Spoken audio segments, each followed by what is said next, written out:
Imagine with me, if you will, a wondrous fighting game with an all-out cast of your favorite female characters from various visual novels, manga, and anime from the good folks at Nitroplus. We're talking about Akane from Psycho Pass, Saber from Fate Zero, and even the ever so popular Super Sonico.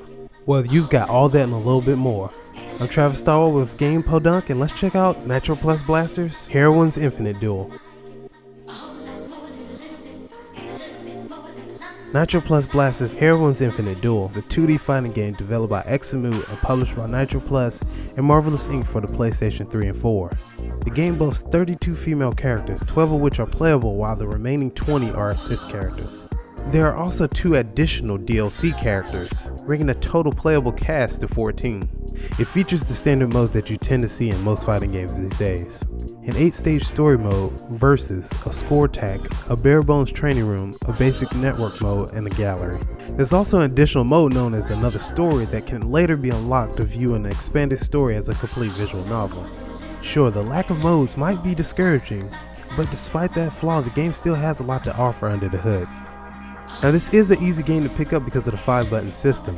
The A, B, and C buttons serve as a light, medium, and heavy attack, while the D and E are slightly unique. The D button allows the player to evade or escape attacks, but it can also be used for the vanishing guard technique.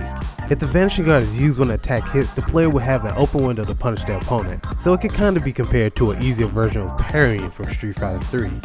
Then there's the E button, which is used as a tool to knock back the opponent to the corner or as a launcher tool for aerial combos, totally depending on the character being used. The majority of the cast have similar special move commands, which adds another layer to the ease of learning this game. So if you've learned the commands for one character, you've probably learned it for the majority of the cast. Now, this is a one-on-one fighting game, but thanks to the partner blitz mechanic, the player can call upon the help of 2 assist characters, which provide support in different ways. For example, Akane attacks the opponent, then causes them to crumple, aiding in the extension of combos, while Sonico provides lengthy support for both players through boosting attack, defense, and even health. Now, Variable Rush is a simple technique to use for the price of 2 power gauge units. Simply press the C and E buttons simultaneously and the player can create a custom combo just by pressing the light through heavy buttons. Then there's Lethal Blaze. It's an over-the-top super combo that initiates with a quick anime cutscene for the cost of 3 power gauge units, and it lays on a ton of damage. And finally there's Infinite Blaze, which kinda operates in the same vein as the burst mechanic in Guilty Gear. The player is given the opportunity once per round to either push off an offensive opponent or extend the combo along with gradually filling their power gauge and regaining health momentarily. I've said it before and I'll say it again, this isn't a very complicated game to learn, but the only thing that's bothered me is the lack of tools to properly teach a new player how everything works.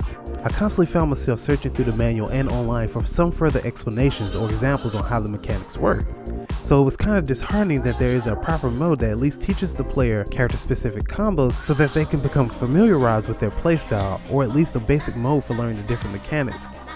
With that being said, this is a fun fighting game, but the absence of different modes to increase replayability and the lack of tools to help the new player understand the system and mechanics make Nitroplus Blasterz feel like a downloadable budget title instead of one that received a full-fledged release at the price of $40. So I'd have to give this game a 7 out of 10.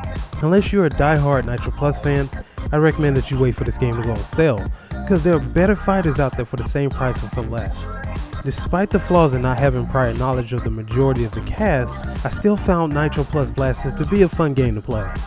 This copy of the game was provided by the publisher for review purposes. I'm Stywall with Game Podunk. If you enjoyed this video, make sure to hit the like button and subscribe for the latest content from Game Podunk.